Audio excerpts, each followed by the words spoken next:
Okay, this is Dr. Cohen. I'm here with Matt. He had surgery on his right carpal tunnel about 9 days ago. And how long were you having symptoms in it before surgery?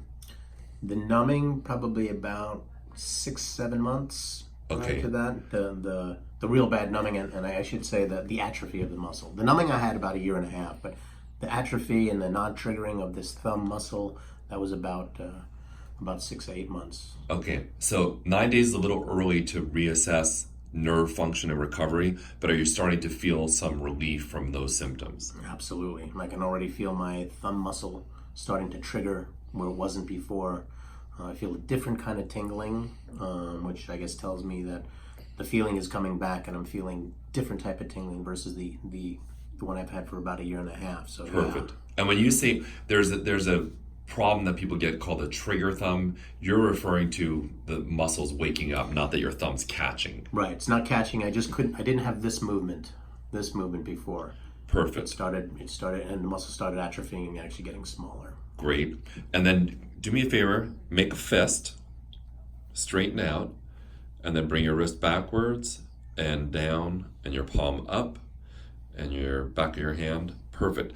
So what's interesting about your case is that your brother had a very similar surgery around the same time. Yeah, very close. About a week, 5 days prior. Okay, and that was done in New York City area. In New York, yes. And he had the endoscopic small Small incision, incision, yeah. which is oftentimes promoted as a faster return to activity, less problems after surgery, easier recovery, return to work faster. Tell me a little bit about your conversation with your brother, with his experience with surgery versus yours. Well, we were comparing notes because he had his about 5 days prior to mine, the previous Wednesday. I had it done on Monday. I guess the main difference is that he was told by the doctor kept him much more restricted in his movement with his hand. It was bandaged a lot heavier, and he did encourage movement and everything. So when he finally did get the stitches out, about a week later, a few days after my surgery, about 4 days after my surgery, he was very stiff. He did have a lot of pain until they removed the sutures, and he said it started to get a little better. And his feelings started coming back. The pain started going away. But yeah, very much more restricted in his movement, and they didn't encourage doing any physical therapy or movement or anything like that Right. for a week plus. So at this point, do you think he's caught up with you, or he's still a No, little I don't behind think you? so. I think he's probably at about the same point I am now, maybe a little bit behind, because Okay. I started therapy that next day Perfect. and started moving. Okay, so what I wanted people out there in the land of YouTube and the internet to hear is that it's not always better to make a smaller incision. I prefer to do a large incision.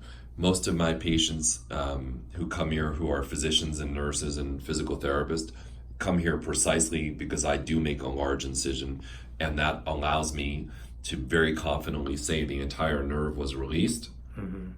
And not to be too worried about missing anything or potentially having a negative side effect by making a smaller incision and not necessarily seeing everything as clearly as I do through an open incision. Mm. But there are surgeons who are very comfortable doing it through a small incision, and that's okay.